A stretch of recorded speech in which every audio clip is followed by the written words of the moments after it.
Pray the Lord. आप सभी को जय मसीह। परमेश्वर आप सबको आशीष और बरकत दे।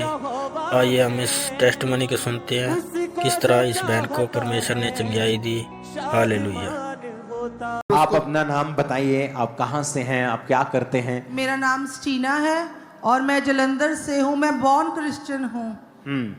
तो मेरी शादी को 10 साल हो गए थे, पर बेबी 15 साल कंसीव नहीं कर पा रही थी। आपके हस्बैंड, आप नॉन बिलीवर्स में आपकी शादी हुई? हाँ जी। आप क्रिश्चियन थे? हाँ जी। लेकिन नॉन बिलीवर्स में आपकी मैरिज हुई? हाँ जी। आपके हस्बैंड क्या करते हैं? वो उनका पर्सनल बिजनेस है। ओके। हाँ जी। 2010 में आपकी मैरिज हुई? हाँ जी। और आप कंसीव नहीं कर पा रहे थे? हाँ जी। और 2011 से आपने डॉक्टर्स को चेक करवाना शुरू किया? हाँ जी। वो पूरी स्टोरी आप बताओ खुल के थोड़ा। मैं 11 में डॉक्टर के पास जाना शुरू कर दिया। मेडिसिन खा रही थी तो कोई फर्क नहीं पड़ रहा था। फिर डॉक्टर ने फ्लोपियन ट्यूब टेस्ट की, HGS टेस्ट हुआ मेरा। फिर उन्होंने बोला कि ट्यूब बंद है और लेप्रोस्कोपी करनी पड़ेगी तो खुल जाएंगी ट्यूब्स। फिर मैंने लेप्रोस्कोपी कराई, उसमें पता चला कि मुझे दोनों ट्यूब में टीवी की प्रॉब्लम है, तो वो नहीं हो सकता था। कंसीव नेचुरल नहीं कर पा रही थी मैं। तो डॉक्टर ने बोला कि अब पॉसिबल नहीं है कि नेचुरल कंसीव करो, आपको IVF पर जाना पड़ेगा। कितने आप शहरों में गए हो, कितने डॉक्टर्स आपने चेंज किए? मैंने, आप जलंधर का कोई भी डॉक्टर का नाम लो जिसके पास मैं नहीं गई हूँ, मैं सबके पास गई हूँ। तो मुक्तसर में, मोगा में मैंने ट्रीटमेंट कराया।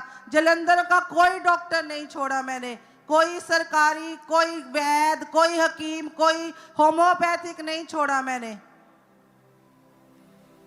मेरा काफी लॉस हो गया। आप जिस परिवार की टेस्टिमनी सुन रहे हो, आपके हस्बैंड जो हैं वो सरकार में एक बहुत बड़े ओहदे के ऊपर हैं। हाँ जी। जो सेंटर की सरकार है वहां पे। हाँ जी।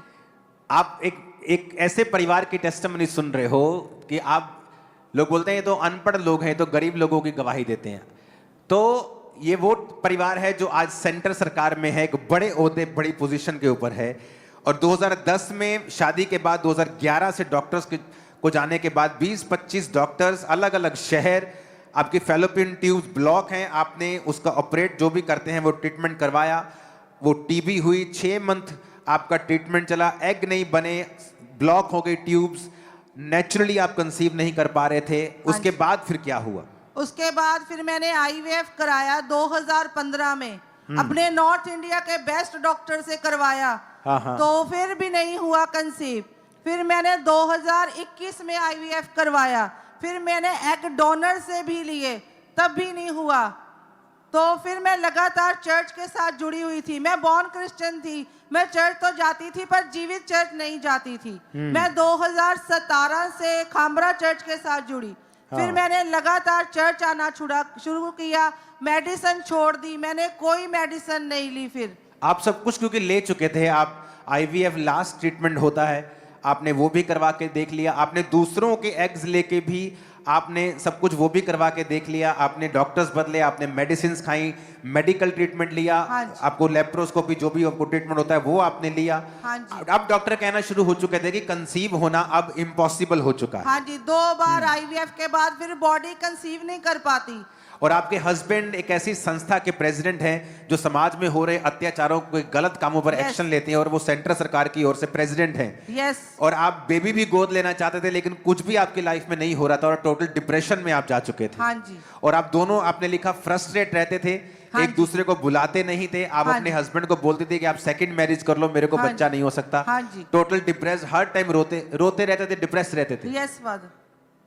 तो मैं अपने हस्बैंड को बोलती थी, हम दोनों में काफ़ी बॉन्डिंग अच्छी थी। मैंने अपने हस्बैंड को बोला, चलो मेरी किस्मत में नहीं, आपकी किस्मत तो बेबी हो, आप जब बेबी आपके होगा तो मैं खुश हो जाऊंगी, आप दूसरी शादी कर लो। पर वो हर बार मना कर देते थे। वो कहते थे अगर ये मुझे प्रॉब्लम होती तो तू कर लेती क्या शादी। तो मैंने बोला कि नहीं, मैं तो नहीं कर सकती। तारीफ करो हस्बैंड के लिए। ओके। लोग क्या कहते थे, लोगों में आपका जो देखना था, लोग आपको किस निगाह से देखते थे, सोशली आपको कैसे रिसीव किया जाता था, क्या आपको फिजिक आपने डिफिकल्टी फेस किया? फादर, लोगों को लगता था कि इनके पास सब कुछ है, पर बच्चा नहीं है। ये किसके लिए बना रहे हैं, किसके लिए जोड़ रहे हैं?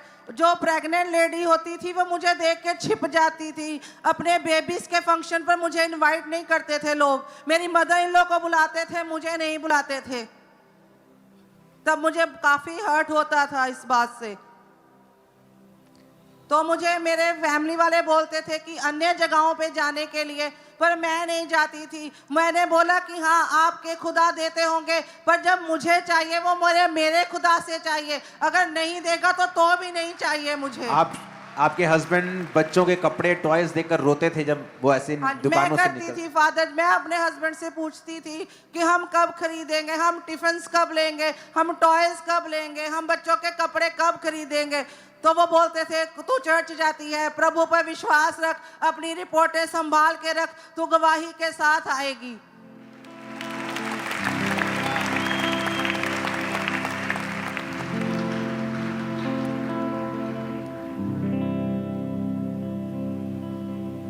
आपने लिखा अपने टेस्टिमनी सुनेगी, जिनके पास यूट्रस भी नहीं थे प्रभु ने उनको भी दिए बेबी, तो मुझे भी वो देगा। यस, मेरे पास तो यूट्रस था फादर, जिनके पास नहीं था उनको भी इस चर्च में बच्चे हुए हैं। तो मेरा तो सब कुछ ठीक था, मुझे क्यों नहीं मिलेगा?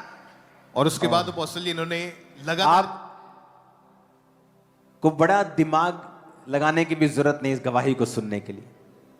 फैलोपियन ट्यूब से शुरुआत होती है, दोनों ब्लॉकेज। वो जो लेप्रोस्कोपी क्या होता है, एक तरह का ऑपरेशन करवाया? हाँ जी, ऑपरेशन के साथ ऑपरेशन हुआ, उसके बाद टीबी हो गई। वो हिस्सा चलो अभी कहते हैं अब इम्पॉसिबल है आपका नेचुरली कंसीव करना, इम्पॉसिबल। वो चीज ही अंदर से सूख गई है, वो चीज ही खत्म हो गई, एग नहीं बन रहे हैं। अब IVF कर लो, कुछ ऐसा कर लेते हैं। दूसरे के एग लेके 2 बार IVF, 15 में फेल हुआ, 21 में फेल हुआ।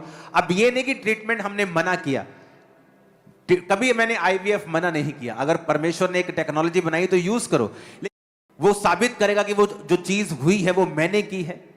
अब ये आप उस टेस्टिमनी को सुन रहे हो जहां बेबीज दवाइयां हो चुकी थी, ट्रीटमेंट हो चुके थे, 20 से 25 डॉक्टर, बेस्ट डॉक्टर्स, उसके बाद ऑपरेशन, उसके बाद मेडिकल ट्रीटमेंट, दवाइयां, उसके बाद IVF, उसके बाद 1 बार फिर 2 बार दूसरों से एग लेके भी IVF, कुछ भी काम नहीं किया।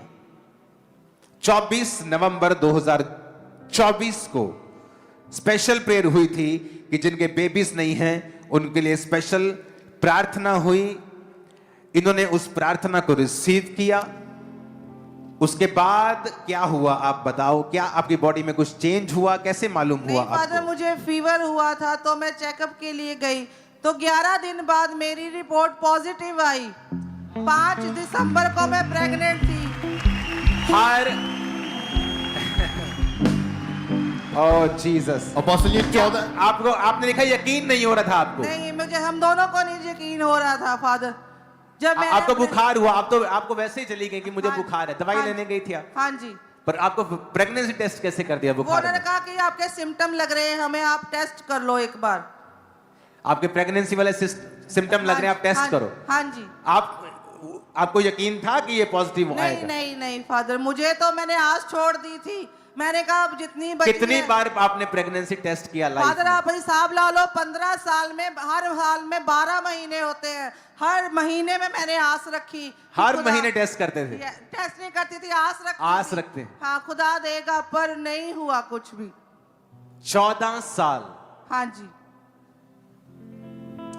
ओह जीसस।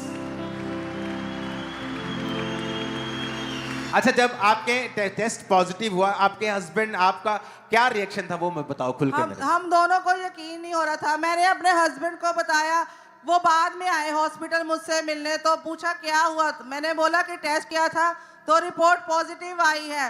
तो हम दोनों गाड़ी में बैठ के इतना रोए।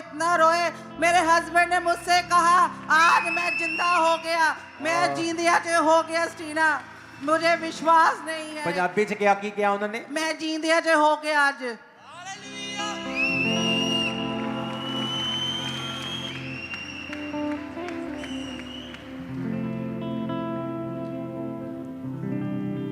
उसके बाद आपकी प्रेगनेंसी चली? हाँ जी। 7th मंथ स्टार्ट होने में क्या हुआ आपने लिखा है कुछ? फादर, मुझे पेन स्टार्ट हो गई। 6 मंथ कंप्लीट हुए थे, 7th मंथ के 2 दिन ऊपर हुए थे बस। मुझे पेन स्टार्ट हुई, मैं डॉक्टर के पास गई चेकअप करवाने, तो उन्होंने बोला कि आपके यूट्रस का मुंह खुल चुका है और बेबी की बैक बाहर आ रही है, तो हमें आपको रखना पड़ेगा हॉस्पिटल में। हम रात इंतज़ार करेंगे कि बेबी अपने आप घूम के ऊपर चला जाए, तो हम वेट कर लेते हैं। तो वो नहीं हुआ फादर। रात को फिर 3 बजे मुझे ज़्यादा पेन शुरू हुई, तो डॉक्टर ने बोला कि आपको डिसीज़न लेना पड़ेगा कि आपका सी सेक्शन करेंगे। तो मैंने उनसे पूछा कि कितने चांस है बच्चे के बचने के। उन्होंने कहा बच्चा तो अभी कच्चा है, हम कुछ नहीं बोल सकते, 50-50% चांसेस है बच्चा बचे या ना बचे। तो फिर हमें ऑपरेशन करवाना ही पड़ा क्योंकि पेन काफ़ी थी।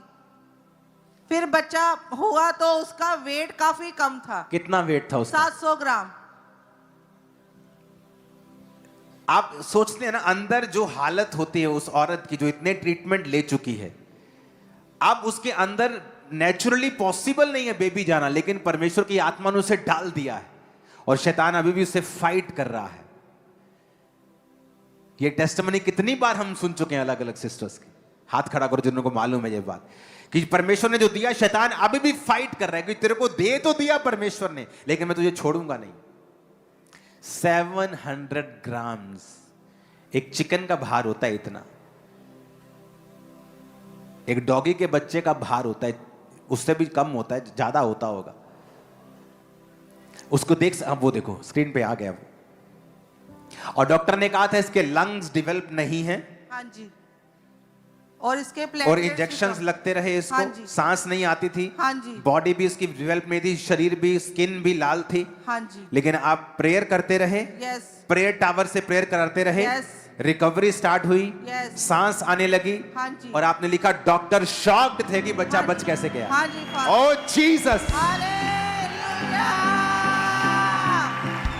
जब हॉस्पिटल से छुट्टी मिली, आप बच्चे को सीधा चर्च में लेके आए। Yes, Father. और शादी के 15 साल बाद परमेश्वर ने आपको गर्ल के साथ ब्लेस किया है। हाँ जी।